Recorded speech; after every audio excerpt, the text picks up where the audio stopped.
Welcome, Bess Strzelecki, to the podcast today. Bess and I are going to cover a lot of bases today, including evolutionary astrology, her energy healing work, runes, mediumship, animal communication, and past life regression. If you're anything like me, you are continually amazed by these new modalities being offered and the perfect way guests bring them together. Listen in today to learn how Bess uses these tools and technologies in addition to her cultivated intuition in order to help clients on their path. We'll see you in the episode.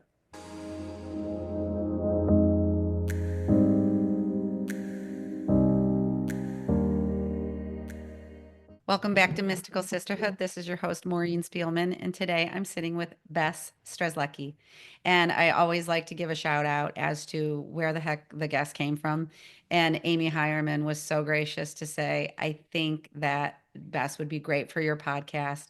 And we did a reading. We were trying to figure out when a couple years ago, but I really do believe in the divine timing of it all. And that, like now I'm in the 120s with my episodes, and that Bess, you've come at, for some reason, just the right time. So welcome here. Thank you so much for having me. You're welcome. I'll say just a moment more about you so people can familiarize with your background. And this is reading from really the bio on the website, but you have a wide range of modalities that you've learned that you tap into now for your work, including evolutionary astrology, energy healing, yoga, meditation, herbalism, runes, tarot, shamanism, animal communication, and mediumship, and just using these different lines of kind of lineage and work and just into what you infuse into your work. You graduated from Georgetown University's Moore School of Business, interesting start, and spent several years working in finance at a hedge fund of funds and later as an executive recruiter. So you've got this business background that, probably really caters to what you're doing too, in some senses. I believe in those, there's a reason for everything. And then just this beautiful piece that you and your husband had moved from New York City down to Pennsylvania, and if we have time today, just talking about the farm you live on and the retreats you offer through this beautiful piece of property. So that's a little bit about you, and I just, again, a big hearty welcome. Thank you so much. I'm really pleased to be here.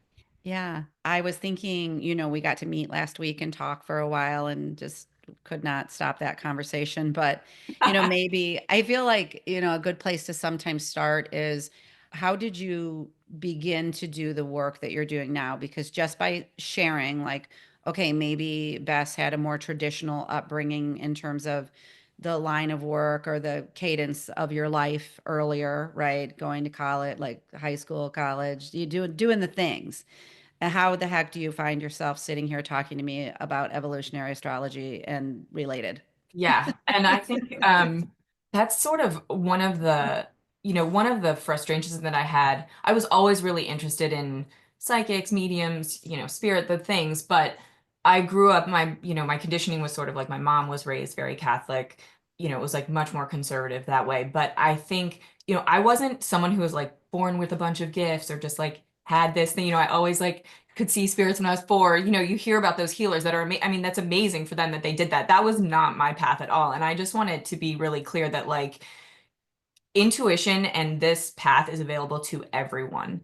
And you don't have to be born with these gifts. Like, yes, we're all born with certain gifts, but like you can just choose to have an interest and then develop them. And I really worked for mine, I think. And some was, yeah, spirit led. And sure, you could say I was born with certain things, but it wasn't, that wasn't my path, right? And so in 2012, just out of interest, I got into yoga teaching, took a teacher training just to learn more, not even really to teach, which I am doing now. But then, like sitting there in meditation, I had a really hard time. And I was like sitting there waiting for enlightenment. And I'm like, this is a bunch of BS. Like, what are we doing here? And a friend had said, hey, have you ever tried Reiki? It might give you something to do with your hands in the meditation. And I said, no, I've never heard of it.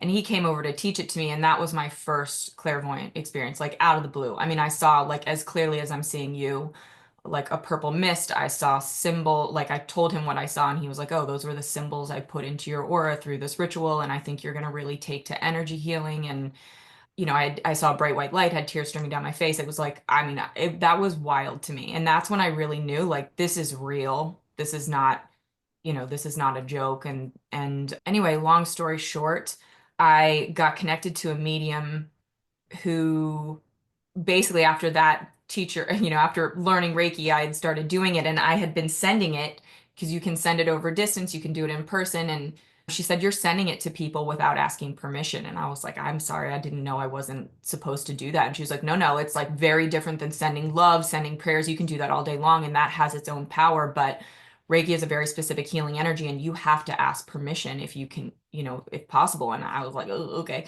She said, "You need to go study with this woman, Raven Keys." And so I started studying with her, and she had done a lot of work with during 9/11. She was another really interesting individual who went down there like during the crisis, and they, I think it was like the chief of police or chief of the fire department were like, "Lady, we do not have time for this woo-woo BS." And she was like, "Just get on my table. This heals physically, mentally, emotionally, Wow. spiritually. If you don't like what I do, like I will pack up and leave." And he got on her table, he got off and told his men to line up. And she Oh, worked there for months. And like at the end, they gave her one of the keys to the Twin Towers. But she wrote a book. And so I studied with her, and she then connected me to a shaman in England and said, "Hey, I think you should go. I'm taking a few people. You have to be approved to go, but I think you should put your hat in the ring." And I got approved. I just went for like shits and giggles. I didn't really know what I was going there. I met him. His name's Tim Raven. He's amazing. He's a Norse and Celtic shaman. And, I was there with people who were very far along in their spiritual journey and were operating as active shamans and active healers. And I was sort of like, yoo-hoo, like, I don't really, right. don't really know what I'm here. But by the end of the trip, he pulled me aside and he was like, "Listen, you are basically the female version of me. I see that now, and you need to like you're on a path now, and you're not really going to get off." And I thought he was full of it, and I pretty much told him so. But long story short, I basically put myself at his feet for the next 10 years and studied with him, and he taught me. I would go over to Glastonbury, England once or twice a year when possible, when I wasn't pregnant or whatever. And he taught me how to commune with the land. He taught me how to commune with spirits. He taught me how to do divination with the runes and healing with the runes. He taught me how to cast circle, put myself in a protective space. Like, it was kind of terrifying when you start Mhm. dealing with spirits and what does that mean? And are there demons? Are there good spirits? Like, how do you just differentiate? But anyway, that's where I started to get my training. And then, long story short, and I will make this as like not long-winded as possible, Maureen, I got really sick in 2020, which apparently there's like a shamanic initiation where you almost die and then you get reborn and you get even further on the path. And I think ultimately that's what was happening. But I mean, I was sick to the point that I was like, I knew I was going to die. I had lost 20 or 30 pounds. I was covered in rashes. I couldn't mentally function. And I've been working I was at a corporate job that I had to go on medical leave for. I went to doctors and they were, extremely patronizing and said, "There's nothing wrong with you. Your vitamin B is a little low. Your vitamin D is a little low. We can put you on an antidepressant." And I was like, "Look, I'm a pretty good student of psychology. I'm not reeling from an emotional trauma. There's something physically wrong." And they were like, "Well, we can't find it." Mhm. And by the summer, like I was basically like on a couch. I couldn't get up. I had kids that were 1 and 3. My husband was taking care of the barn, the animals. I couldn't feed myself. I was down to 5 foods I could comfortably eat. Like I was hypoglycemic to the point of going into a coma that I like wouldn't have woken up out of if I kept going that direction. And so long story short, I heard the name of an astrologer in my head like repeatedly that a friend had given me the year before, and she was expensive. She lived in LA. I was like, I'm not. But at that point, it was like, well, what do I have to lose here, right? Mhm. So I called her. She looked at my chart and she said, "You should really study with me. I think you came back to be an astrologer in this life, and you're going to have clients within 2 months." And I was like, "You are nuts. Like I am actually dying. Okay, you're not going to con me into like spending money studying with you." And I've heard that it took like 10 years to study astrology. My grandmother was an astrologer and I Mm. loved it by nature. But I avoided it. Like, I studied all the other things, the shamanism, the tarot, which incorporates astrology, the numerology, they're all interconnected. But I had stayed away from the astrology because I knew it was a bunch of numbers, a bunch of math, a bunch of angles. Like I thought I was too stupid to do it, honestly, Yeah. Mhm. too complicated. So I let go. That was the last thing I was expecting. And she said, "Listen, your Neptune by house and sign and the angles, you're basically a psychic medium, whether you know it or not. You get downloads all day long. You're highly intuitive, but it also makes you sensitive to molds, toxins, poisons, gases, alcohol." She Mm. said, transiting Neptune, which is the planet of water, is transiting your fourth house, which is home. So you need to go have your water tested and you need to go have your home tested for water damage, i.e. mold. And then we found 30 times the allowable levels of mold in our home, including black mold and ochre toxin, and that's what was killing me. So once that happened, it was like, okay, I might be a sample size of one here, but I mean, that saved my life. We moved out, we had to renovate the whole house. I lived with my in-laws for 4 months and I went on a whole healing journey, physically, mentally, emotionally, spiritually, which I now use a lot of what I learned to Mm-hmm. help others in their own healing journey. A lot around the nervous system, rewiring your nervous system, a lot around spiritual excavation, including like past life healing to, feel the effects in this life. And I started studying with her. And then basically that's how I got connected to evolutionary astrology, which is it was a system founded by Jeffrey Wolf Green, and the difference with traditional astrology versus evolutionary, which I like, which there are many different forms of astrology, and I will not, there are plenty of people who poo-poo Vedic astrology versus what, like, I will not poo-poo any types of astrology. I think, there's different astrologers, many paths, one truth, whatever is the system that gets you to where you can help people, great. But what I really like about this system is it was channeled to him. It came in a dream from Sri Yukteswar, which was Yogananda's guru. And in a dream, he had this fully formed astrology paradigm gifted to him. And he tested it for years. And finally, his clients were like, you have to put this in a book. And he was like, oh, I don't have the time or the resources and money. And they're like, what do you need? And he told him what he needed and they wrote him a check. And he sat down and he basically like wrote the book It's like amazing. that, right? Mm-hmm. Mm-hmm. And the paradigm is about the soul and the soul's evolutionary journey. So in a natal reading, like in reading your and understanding your astrology chart, you're getting to the root of the soul and your evolution and why you're here, what gifts you're bringing, any past life traumas that come along with that are here to be sort of, worked and dealt with, and then, how you can implement that. And so that's a long-winded answer for you, Oh, Maria, but that's I've got idea. so many questions. I want to go back because it was such a beautiful answer and kind of started when, you began your path of like, oh, I'm just going to do yoga. And I think that that's the cool thing. And it's like kind of funny when you look back like, oh, That I was my just, gateway drug. Yeah, right. I was exactly like it was yoga. And then I'm just going to like do some Reiki and then at the same time, I have a question. Were you working the finance yeah, executive like at the yes. same time? Yes. And what was going on in your like your mind or your psyche during that time? Like, because it's a little bit of a split life. Totally, Yeah. totally. Yes, Hmm. that's exactly. You have like one foot in both worlds. Hmm. And I will say I got a lot of grief from a lot of spiritual people who kept telling me, you need to quit your job and you have to do this work. And if you're not doing this, you're not doing your dharma and da da da. But I trusted and I would ask, I would cast the runes and say, like, am I supposed to leave now? And they're like, no. Every Hmm. time I cast, it was like you're protected here, you're meant to be here, your energy is most supposed to Hmm. be grounded here, you're supposed to be affecting and influencing and helping heal. And I basically was like, I mean, I don't know if like sleeper cell is the right word, but I mean, I would have people come to me in the corporate environment that would like sneak up to my cubicle and be like, I remember my mom from a previous life, and I was told you could help me with that. And then there's like conversation with, you know what I mean? And they'd be like, don't tell anyone, it was like Right. unspoken. Yes. It was like, go to Bess with your weird things, but don't, like, she won't tell anyone. Right. Don't tell Yes. anybody you're going to Yeah. help. But at the same time, I feel like you have to trust the timing of when where you're meant to Oh. be and when. And so I have a hard time because I work with a lot of healers who feel like if they're doing something corporate, then it's going against the grain of their soul. And it may be, right? Like that's a Hmm. very individual thing, but I don't think we should have judgment for people who are bringing the spiritual. I mean, I would do a prayer before almost every search that I find the right person for the role and the right role for the person and the highest and best. And I would call in angels, I would call in guides, and I would put out that intention. And so I very much brought my spiritual Work. practice into Yes. the corporate world. Yes. I like that. Thank you for pointing that out. And I think that a lot of people can walk away thinking like, oh, my day job, like let's say they're interested in these kind of things and spirituality and everything, and they might get a judgment from somebody else like, oh, that's you're just going through the motions, right?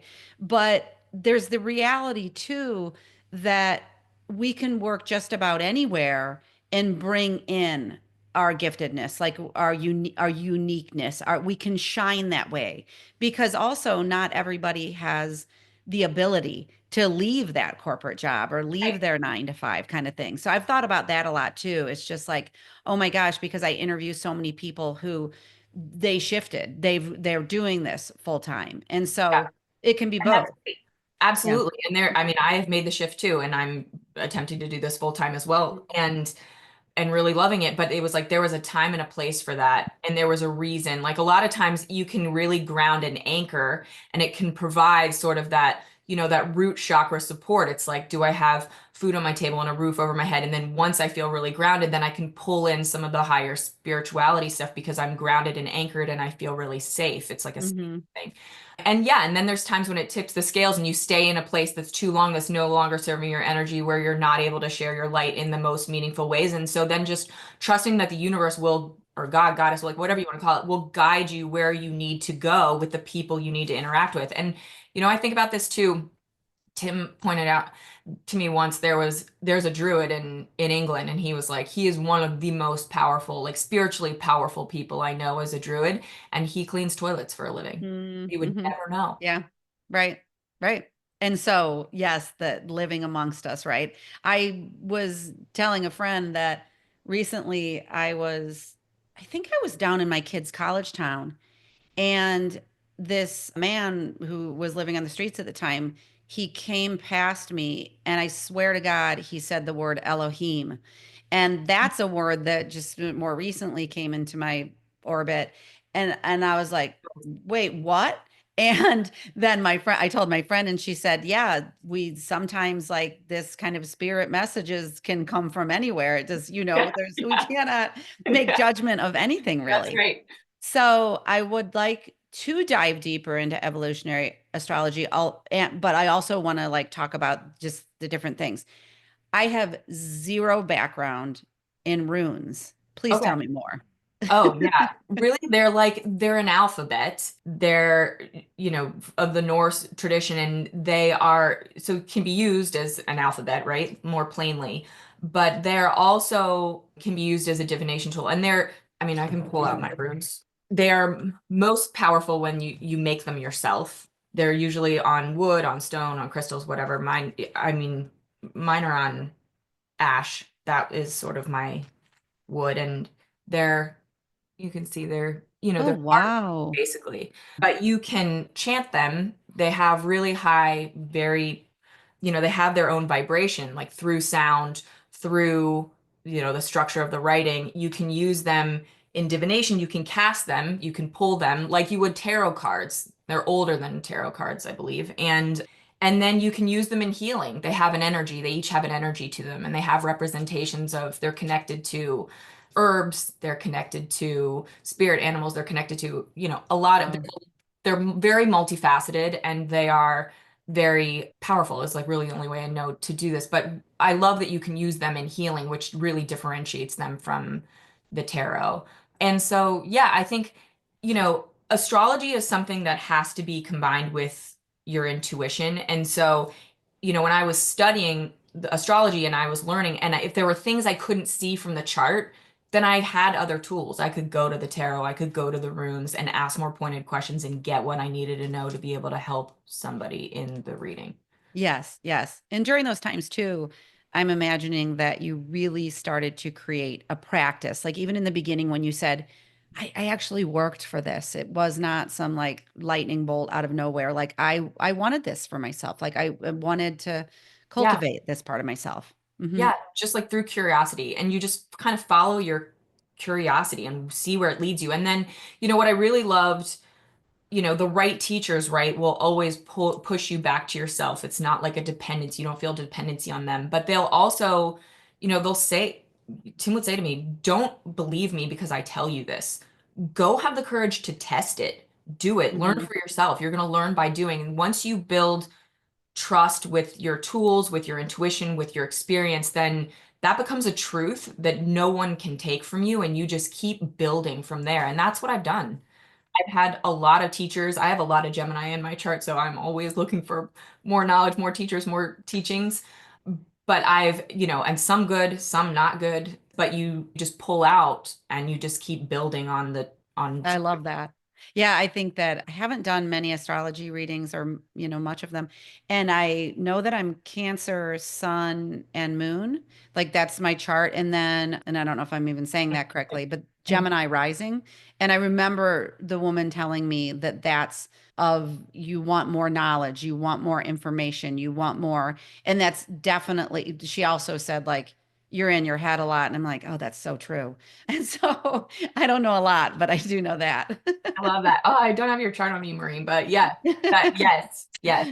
Yes. The problem is you can get lost in the Gemini, right? Where it's like more, more, more. It's never enough. You're constantly pulling from too many places, and Yes. you like the goal is to then reach for the polarity, which is Sag, which is like finding a common thread of truth, and then not feeling like you need to constantly go outside yourself, but you start to integrate it within yourself and your intuition, so you Okay. sense of Yeah. all the teachings. I And feel like I'm in that part of the process of yeah, turning inward. And I had a question about that. So, yeah, because I think many of us too, like you said, like, I love to get readings, I love to do this. And so, is the God, are we coming back home to ourselves, to knowing these, like, these just different aspects of ourselves, like our feelings, like we can talk about past regression a little bit, like, but the ancestry and lineage we hold, and just these different aspects that we become almost, we're not the expert in everything around us, but we're the expert in ourselves. yeah, yeah. Mhm. And I think like I love the saying that's like once you start paying attention to the universe starts paying attention to you. It like Mhm. opens the portal to magic, right? So that you're not, and the astrology is a really brilliant way to do that. It's like trying to understand, know that there are cycles, the heavens are this representation of order and patterns, and it's like learning a language, and it's the blueprint, the snapshot of the sky when you were born creates a bit of a blueprint, and that doesn't mean it's fatalistic. It means that there's going to be certain energies that are going to have a tendency to operate a certain way, and then it's how you use them, right? Like, so it's becoming, I think we all want to live more consciously, right? So that we don't end up being an extra in someone else's movie. It's like we want main character Mhm. energy. And I feel like studying your astrology chart gives you main character energy where you can go like, okay, I can really own this. And then to be informed it helps, right? So then the planets are all, and the asteroids, nodes in the moon, whatever, like whatever you look at in astrology, they're all moving in this beautiful pattern. And then to understand where they are and how they're interacting with your chart gives you that awareness to be more conscious with how to work with them, right? It's like, I like the analogy that, a planet is kind of like a guest that comes knocking at your door, and you're Mhm. better off like inviting them in and sitting them down for dinner and like opening up a conversation and seeing how you can collaborate and coordinate than like barring the door because they're just going to come knock at the window. And so it's like once you start to get to understand the cycles and the rhythms and how this, can work with you, you can have the wind at your back instead of feeling like you're pushing a ball, rolling a ball uphill, right? Okay. And so I think that's how I view it. Look, the thing I have like a really hard time with is it feels like everybody's an astrologer these days, and there's so much more access, which is amazing, right? Because it used to be something that it was like the kings and queens had access to. It was so hard to construct an astrology chart and to get that knowledge. And now it's so easy, which is such a gift, right? Like you can open an app and there's your chart. It's not hard.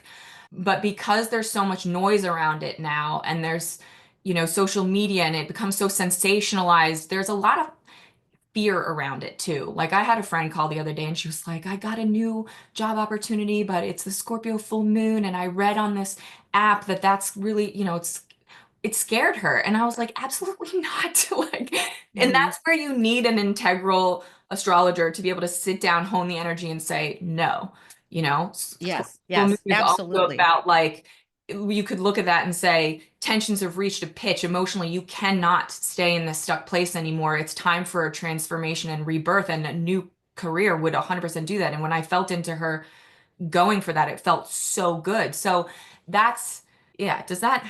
Yeah, that makes sense. And I think that also is, I can speak from my own experience. I think the things that have been challenges in my own life, I've always thought it's a Maureen problem. Mm, It's all, how like that we can just do a number on ourselves and like, why can't I get over this? And why can't I? And I started to think about, like, because I was watching my favorite show for the second time, Another Self. That's a lot about the family constellations and family Mm. lineages. I think we were talking about that last week. But then I kind of am coming to the place of like, oh, what if there were more to this? And I think it makes perfect sense because I feel like I'm on a path, and Mystical Sisterhood has been my great teacher of moving from separation, duality to unity, and like having so many guests, women on that are just, they're exemplifying it in this energy of like, how do we work together in the oneness and the, that it's also indicative like that I'm more one with myself. I think I just feel like we're coming into this time that is, it feels like more of a oneness, more of a, how can we turn to these tools? And Bess, what I hear you saying too is, how do we maintain integrity with it as these modalities are growing more exponentially than they ever have? Yeah. And I really feel like that's why I've really begun to turn to people saying, Maureen, this person would be great for the podcast, because they know me. They know that this is a space of integrity. And then I think that that's what I'm going to attract. And I'm just like really honed in, kind of careful Yeah. about that now. So that's, I'm saying a lot there, but I yeah. love that. And I would say it's a double-edged sword, right? Like there is when you engage in a reading, it's like there's the responsibility of the reader to be operating in integrity with spirit for the highest good to, the prayer is that the right words come through for this person's benefit, right? But then there's also the integrity of the reader to one, not hand over their power completely, take responsibility for what feels right and forget the rest and not blindly follow either. I mean, I had an interesting situation September of last year. My husband's a financial advisor. He's like very scientifically smart, and we went to a wedding, and one of his really best clients was at this wedding, and he's a man who designs, builds and sells airplanes and races them. And his story was phenomenal. And as an astrologer, I'm thinking, oh my gosh, I have to know this man's chart, And so I asked him, I'm like, can you please give me your birth data? Like, this is a really weird thing to ask my husband's business partner. But I'm like, please, I need to know. And he was like, I don't believe in astrology. And my husband said to him, I don't either, but you should still give her your data because she's really good. And I was like, well, okay. Did aliens like overtake my, science husband? But he gave me his data and I started reading his chart. And through the end of the night, and we were like having fun at this wedding, whatever. It was not really the time or the place to do this, but I didn't, whatever. Anyway, so I told him, I said, what's happening in 2 weeks? And he said, oh, there's a race where 250 pilots are licensed to fly in this race. And it's the last one of its kind in Nevada. And I said, well, I think you're gonna, he said, I'm flying in it. And I said, I think you're gonna win this race. And he said, no, no, my plane is retired, like that engine blew up. I'm flying a backup plane. And I was like, it feels like you have an ace up your sleeve, and whatever scheme you've got going, it's gonna pay off. His transits remind me of when Woods won the first Masters, and I told him this. And anyway, long story short, the next morning I woke up in a full-blown panic. Like full-blown panic. I was like, okay, none of this is good. Either he doesn't win, and now he thinks his financial advisor is married to some like cuckoo for Cocoa Puffs woman, Mhm. or he like goes for this crazy scheme and ends up dead, which two pilots died in that race, like, going for it. And that lovely wife of his that I just met is going to be a, widow. I was like, or, like, what is my responsibility in this to tell someone or encourage, I took a lot of responsibility for it. It was really horrible. I shut down my website. I stopped doing readings for months and I didn't hear anything, like diddly squat for weeks. And then he went to lunch with my husband and showed up with his trophy. That's when I had to go do my own, past life regression work to find the root of that terror for me. And the understanding that like my job is to just tune in and to try and help. And it is not my responsibility what someone chooses to do with that either. Okay. Right? Yes. Oh, what a powerful example. Yeah. And it's so funny when we go through things like that and like, would you have done anything differently? Yeah. Maybe not, right? I No, mean, I mean, did you learn those like, big lessons? yeah. Yeah. Thank you for sharing that. I love that actual, like, I think you're a great storyteller and like just like bringing those stories forth. You have mentioned a couple times the past life regressions and weaving those in. First of all, I think the night of the wedding, you must have been guided in some way to do what you did.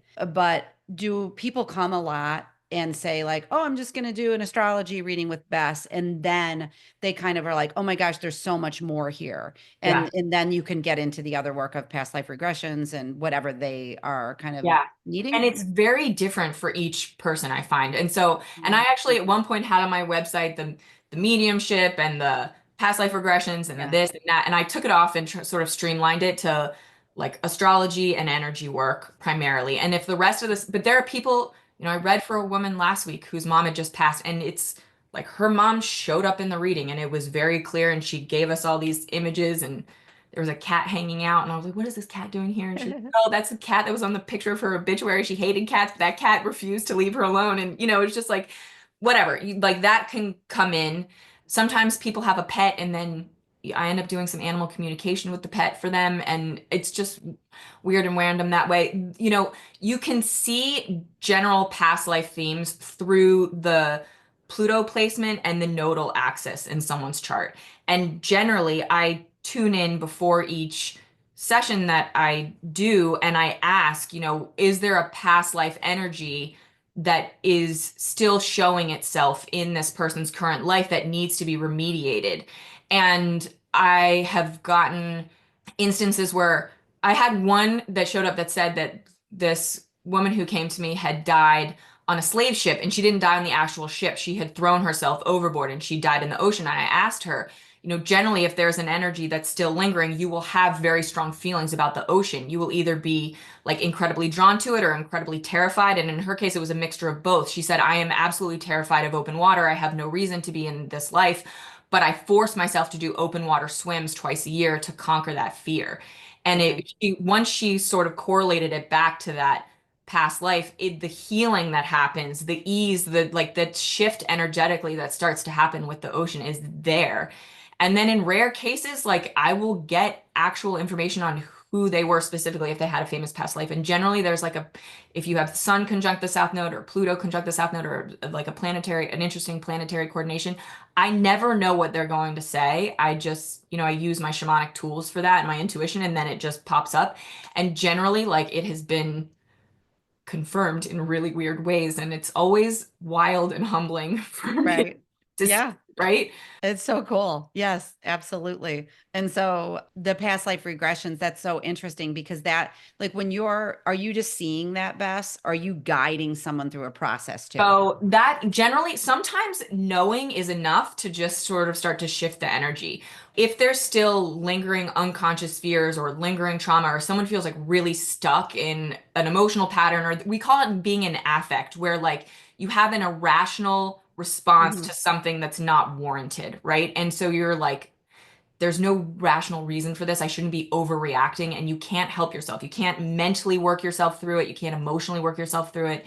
So in those cases, I have found past life regression to be an amazing tool to Mhm. guide someone through the trauma, get the understanding of what happened, and then guide them through the healing that's Yeah. necessary for that life and for them as an individual soul. And then they can kind of move on. And it can be a transformation like literally instantaneously, which is That's amazing. wild. Mhm. And everybody, so one of the first, I went to past life regression training, and I loved it, and you're practicing on each other, but everybody there is like on board, right? But then I came home and I was like, I need a real guinea pig, right? So I used my brother-in-law, who literally, when I like made him watch the informational videos, cracked open a beer and was watching these videos, and I was like, no, like we are Yeah. about to go to spiritual. What do you do? But that's the level that we were at, which was great because it was like if he can do past life regression, anybody can do past life regression work, right? Absolutely. And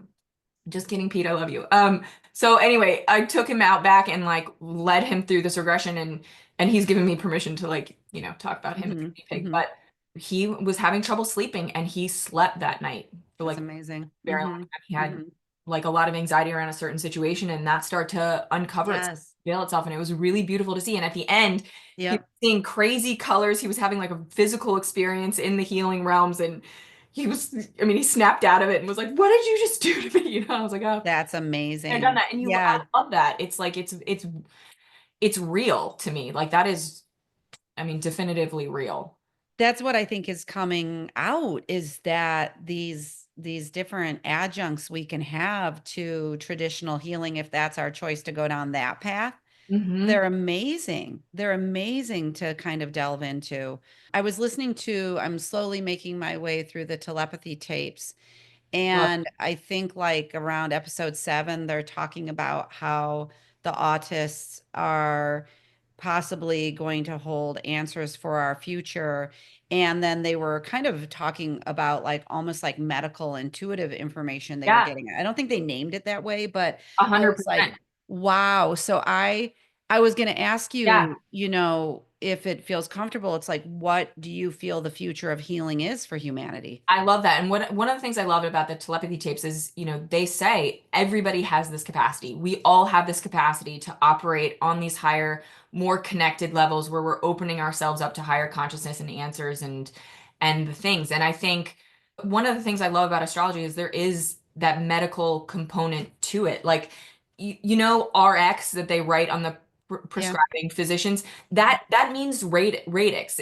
That's the word for natal chart. A doctor was basically had to put that saying, I have looked at a medical chart. I've looked at the astrology horse, like at the horoscope, and Yes. I'm now prescribing this for someone. Yes. And like up until the 16th century, you had to pass your astrology classes as a physician.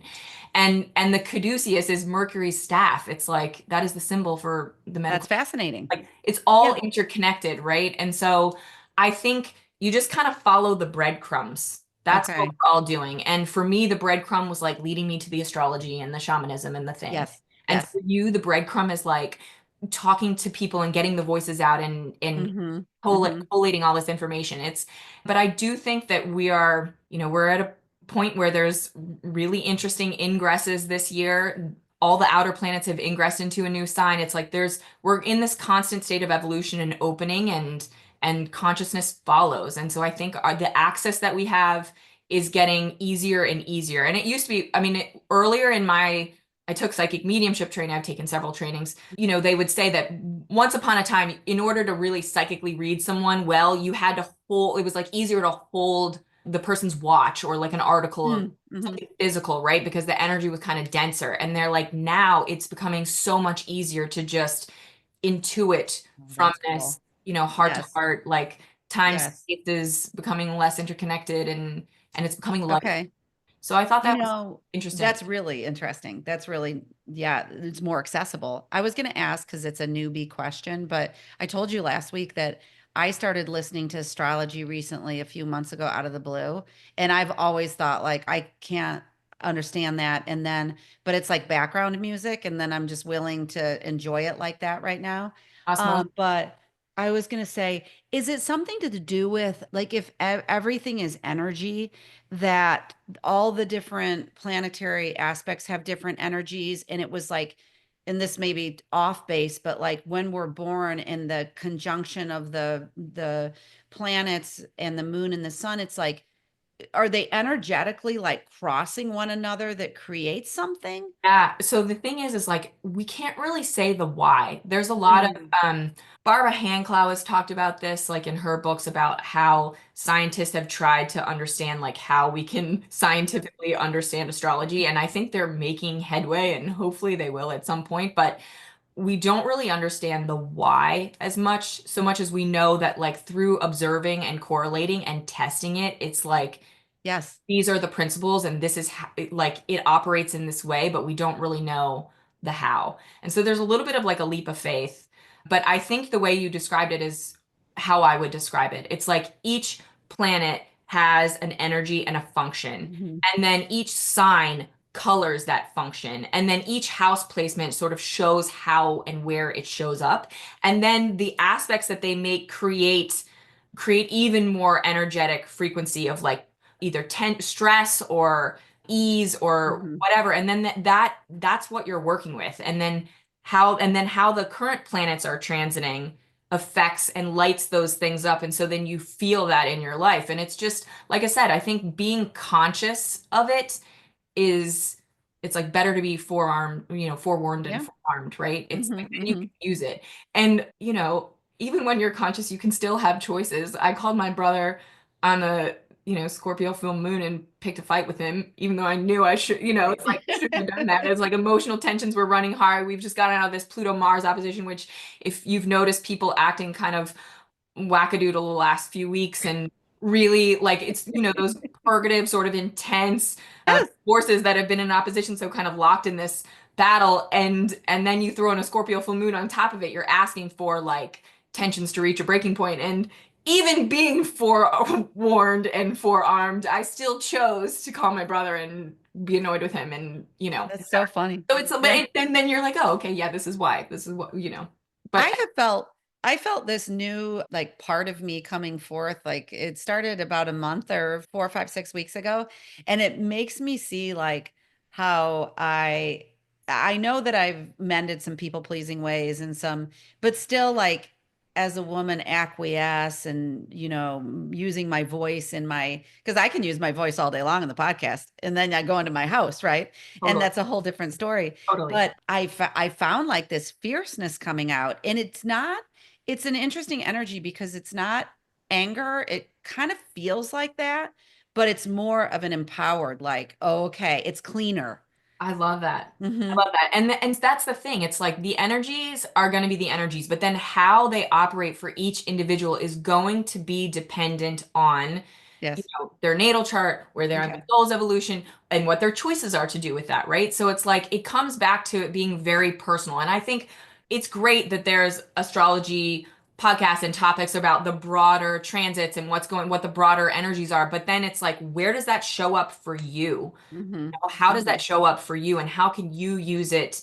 And that's where I think ritual is really powerful, knowing, I mean, we've for thousands of years, humans have always wanted to dance with the cosmos, right? We've always wanted to celebrate at the equinox and the solstice and do the ceremonies, and ritual is art. It's like a communication with the higher realms. We all know that spirit, or the energy of spirit, is like waiting to help us. Your angels are waiting to help you, but the etiquette is you have to ask for help. And so ritual is one of the ways that you can use those powerful times to do that. Again, having wind at your back. And so depending on everybody's unique chart, there are going to be certain days of the year where it's going to be a really good time to do prayers for this, or a really good time to help someone with that, or you know what I mean? It's like Yes, it has to absolutely. come back to the individual.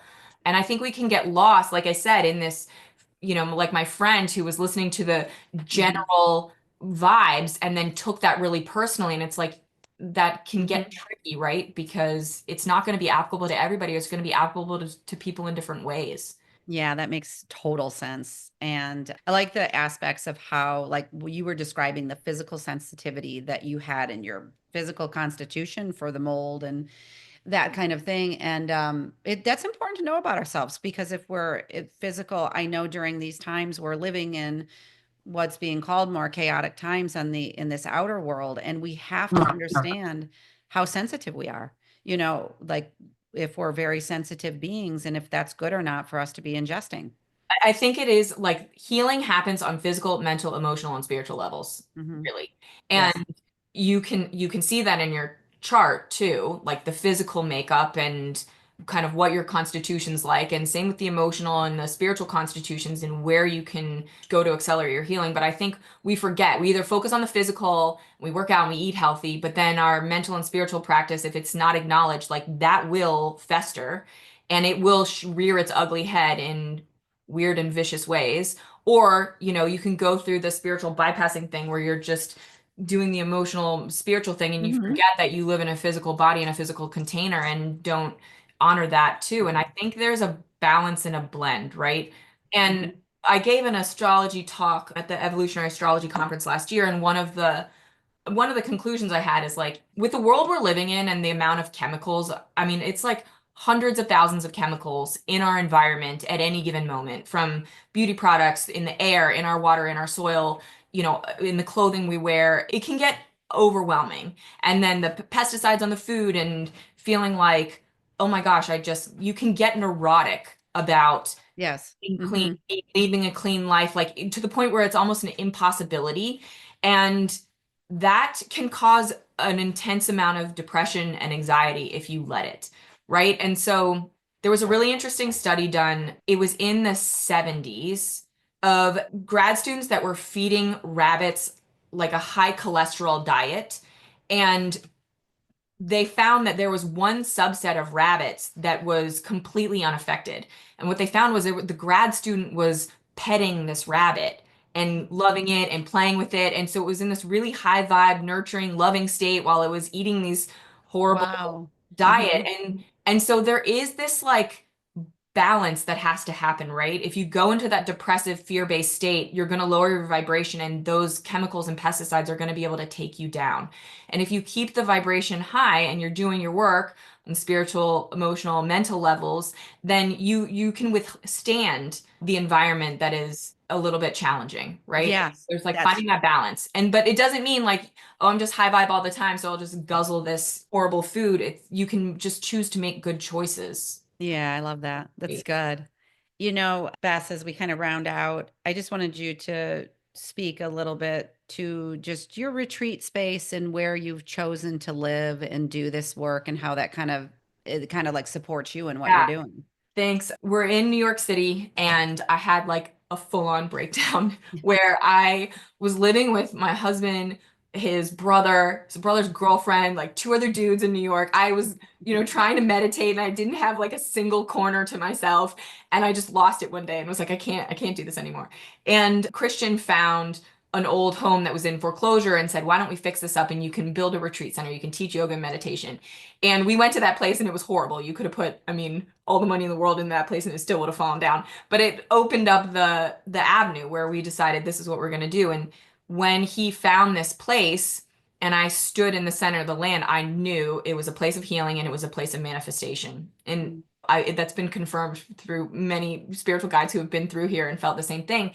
And I remember I had my husband, like in New York City, I was like, I need a piece of dirt from that land. And he was like, you're nuts. He took his golf club out when the real estate agent wasn't looking and he whacked the dirt and brought this like clump of dirt to me.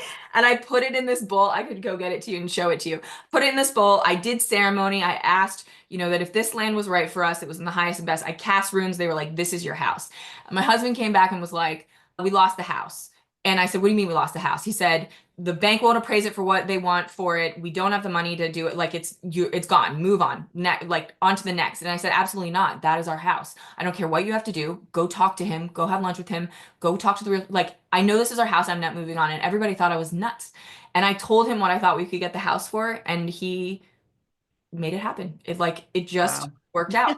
And I have done a lot of work on the land consistently through ceremony, through, the cycles of nature, the new moons, the full moons, the solstices and things, and built a relationship with this land. And the intent was that it would be a place of healing. And so the retreats that we're hosting and hoping to host are, yoga. I teach energy healing here. I'd like to get some astrology retreats up and going. We have an Airbnb that people rent out and in the cottage in the carriage house that they can come and experience the land and we can work one-on-one. But the place is from the 1790s. And I always say, like, you don't own this land, right? Like, you are a steward. Your job is to make it better than you Wow. found it. And that's on the physical and the energetic levels as well. And that's what we're trying to do. And for the time that we're allowed to be here, that's our mission. Yeah. I love that. And surrounded by animals too. Yeah. Yeah. Hmm. Yeah, You'll it's have to good. come visit, Maureen, anytime. I know, I know. It sounds just like a beautiful space and just such respect for the land and everything you've shared today, Bess. It's just got a really deep respect and honor to what you've chosen to study in your life. And I think that's really important because it's like mad respect for all these things that have been laid out over time. So thank you for sharing everything. And if you want to share your website or where anyone can find you, please do so. Yeah, I will. Mhm. It's wholeheartedlivings.com is my astrology site, and Welcome House Farm is the farm site. And I'll send you the links if you want to post them. Oh, yeah, I'll put them in the show notes. Well, I love what you do, and I'm so grateful to be Oh, here thank and you. thank you for having Yeah. me. I think it's just great what you're putting out in the world. The vibe is so needed. So thank you Oh, for doing what thank you you. do. Yeah, I love it. I love it. I get to do what I love and make it available to the masses. So thank you for being here. Thanks to the listener, as always, for being here. And we'll see you in the next episode. Thanks for listening to this episode of Mystical Sisterhood. To learn more about my one-on-one coaching programs or join the Mystical Sisterhood membership, visit MaureenSpielman.com or MysticalSisterhood.com. Thanks so much. I'll see you in the next episode.